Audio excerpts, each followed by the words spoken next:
Assalamu alaikum. So now we will continue with the second part of the hollow men. So the hollow men, as we said, they are spiritually and psychologically bankrupt, يعني مفلسين معنويا وروحيا. Those hollow men are the citizens of Europe after the World War II. Okay, they walk in this life as if they are shadows. They are unable to act, unable to do anything or to feel anything. So it's just there is nothing deep inside them. They are spiritually and psychologically bankrupt. مفلسين نفسيا وروحيا.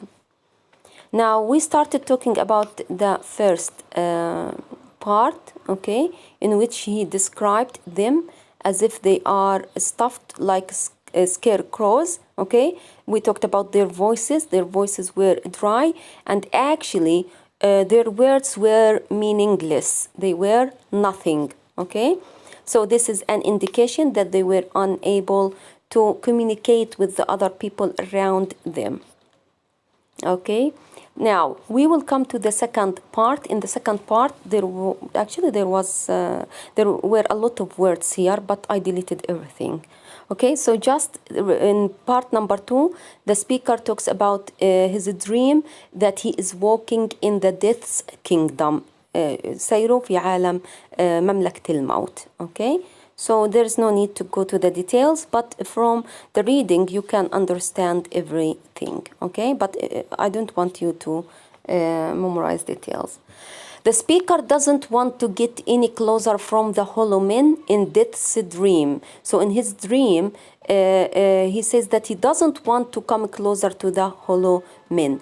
He also wants to wear elaborate disguises to conceal himself. So he is similar to them. He is a hollow man, and he doesn't want to communicate with people. He doesn't want to interact with people. He doesn't want anyone to recognize him. Conceals himself because he feels alienated. He feels separated from the other people, and he feels actually desperate and frustrated, and he doesn't want to interact with the other people. So that's why he wants to wear elaborate disguises. بده هيك يتنكر عشان ما حدش يعرفه ولا حد يحكي معه.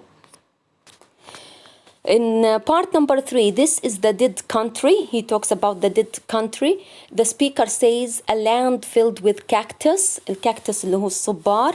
Here stone statues are erected and the dead bow down before them under the light of a dying star.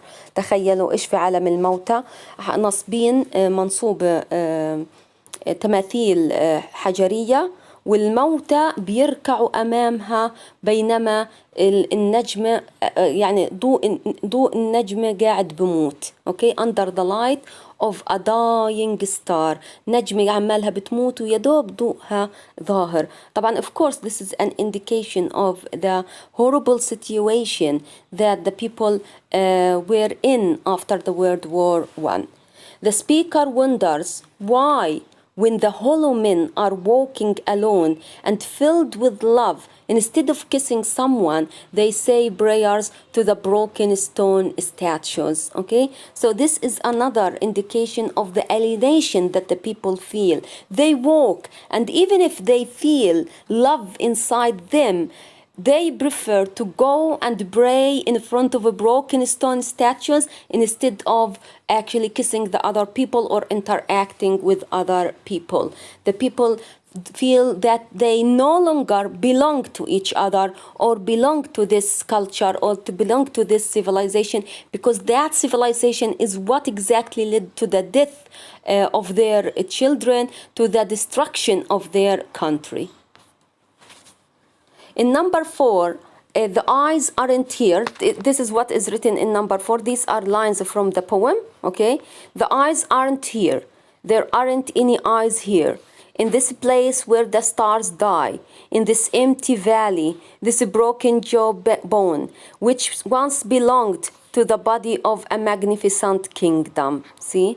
A magnificent, once belonged to a magnificent kingdom. Okay? This is the final meeting place for the hollow men. They are walking in the kingdom of the death, okay? And this is the place where they will, actually, this is the final meeting place. The hollow men walk blindly. تخيلوا ماشيين زي العميان. Silently. ساكتين together. They gather on the shore of a swollen river. وبتجمعوا جنب نهر يعني هيك وضعه swollen river. زي المتورم أو كبير. The hollow men are blind unless their eyesight, so they are blind, okay? Until now they are blind, okay? So they are blind unless their eyesight suddenly returns. إلا إذا فجأة نور عينيهم رجع. طب كيف بده يرجع؟ Like an نقرأ like an undying star, like a rose with many leaves. طلع على كلمة rose. Rose here. This is an allusion, so pay attention. A rose that belongs to death's shadowy kingdom.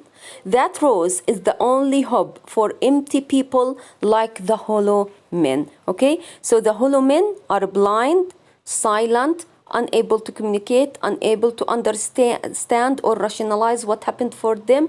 Okay? They feel alienated, they feel separated from the other people, they feel spiritually bankrupt. But there's only one thing that can bring light back to their life. It's the rose. And this rose is a metaphor or a symbol, or let's say also say allusion to Mary. Okay, it's Mary. Fine. Mary is the mother of Jesus. Now in number 5, the hollow men are dancing around the cactus. Okay, the speaker says that between an idea and its actual existence, between the desire and the fulfillment of that desire, there is a shadow. الآن المتحدث بيحكي أو قارئ القصيدة بيحكي لنا إنه ما بين an idea and its actual existence، ما بين الفكرة ووجودها، ما بين الرغبة وتحقيقها، يوجد shadow، يوجد مسافة. okay؟ في shadow، في ظلال بتمنع انه يكون عندك ايديا وهذه الايديا تطبقها، انه يكون عندك ديزاير وانه انت هذه الديزاير تحققها لنفسك. okay? Between having an idea and making it real, between having a feeling and acting on it, there is a shadow. حتى لما يكون عندك شعور انه انت لازم تعمل اشي وبدك تعمله لكن ما بتعمله. This is how the words ends.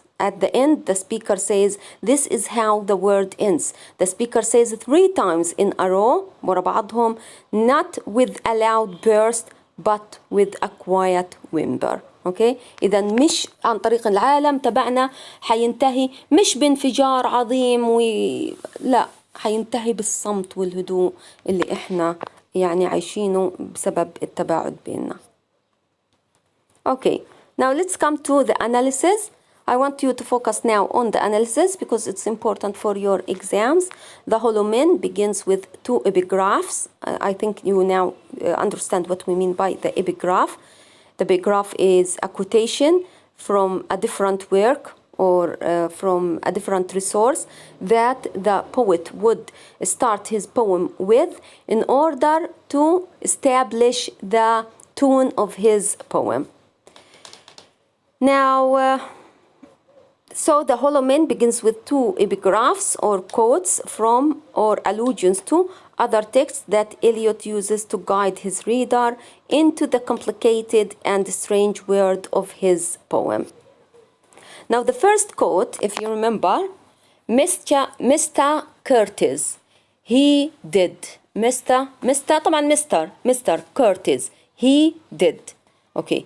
Now, these actually words are said by the native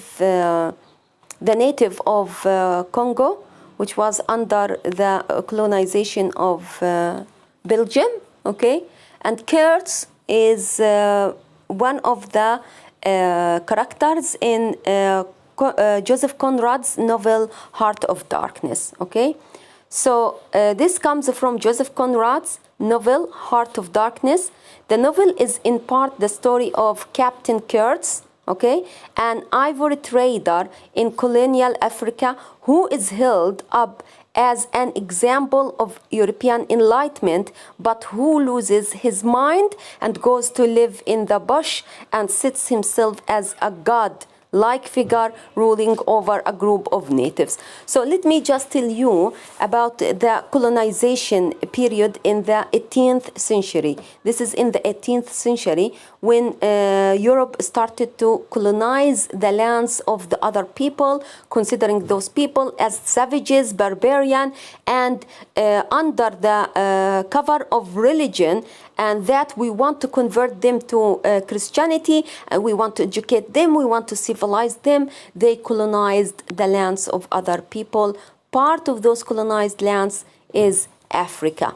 So Joseph Conrad, though British, when he wrote his novel, he actually wrote about the colonization of Belgium for Congo, أعتقد, or one of the the African countries. Okay, so the Belgium was controlling them. The Europeans were going there, pretending that they want to enlighten the people, to educate the people, but actually they were stealing the wealth of those countries. So at that time, ivory, اللي هو العاج اللي بيتاخد من الأفيال اللي هو الأنياب الفيل. Okay, it was a very actually flourishing trade, and the Europeans would go kill the elephants and collect the ivory and bring it back to Europe and sell it and earn a lot of money. Now Kurtz was one of those European people who pretended to be a good man going to Africa in order to civilize the people there, but actually he was a greedy trader of ivory, and he was collecting the ivory, and he was known to be the best one among the officers collecting the ivory and selling it. But then he was getting mad actually, and he lived in the woods, okay, and he made himself as a god for the native people. Okay, that's why I told you that Mr. Curtis, he did. This is the language of the African people who spoke the English at that time. Okay, so let me continue. Have I finished? Yes, that's the idea. Okay, so let's continue. The code thus, what does it suggest? It suggests some of the concerns of Eliot's poem. The poem is about the decline of European culture after World War I. Although Heart of Darkness was published before World War I, it anticipates Eliot's feeling that European civilization was coming apart and that its ideals were hollow at the core. Yes, that's true. That's in why in the Heart of Darkness, okay, the Joseph Conrad actually he made a simile between the European culture and the white tombs in Brussels. He was talking about the white tombs in Brussels, اللي هو في Bruxelles. Okay, he said that the white tombs are beautiful from outside, but inside them there is the decay, there is the rotten, there are the rotten bodies. So the same thing with colonization. They discovered that colonization was a rotten thing. It was like the white tomb, beautiful from outside. We are here to educate people, to eliminate, to enlighten people, okay, and to civilize them. But actually, deep inside, our wicked intention, our hidden intention is to steal the wealth of those people, okay? So when Joseph Conrad wrote that novel, he was talking about the collapse of colonization, okay? Or the beginning of the attacking of the idea of colonization and colonizers asking them to leave the countries that they colonized. So the same thing with Eliot. So this is the similarity between the two situations. With Eliot, we are talking about collapse of the European culture. For a while, they were thinking that they are defending their country and they were dying for their country, but actually they were destroying their country and killing their children just for a group of people, the leaders and the generals who wanted to collect the fortune. Okay, Captain Kurtz represents Eliot's greatest fear for his society, that it will turn its back on its own historical accomplishments and end up like Kurtz did, alone and empty. And that's what happened actually.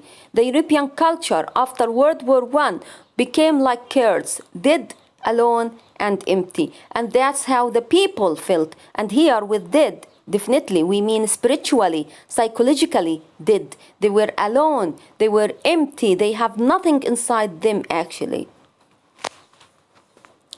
The second epigraph is a traditional saying. It comes from Guy Fawkes Day, which is celebrated in England on November the 5th. Fawkes, a Catholic revolutionary, was arrested on November the 5th, 1605, for plotting to blow up Parliament.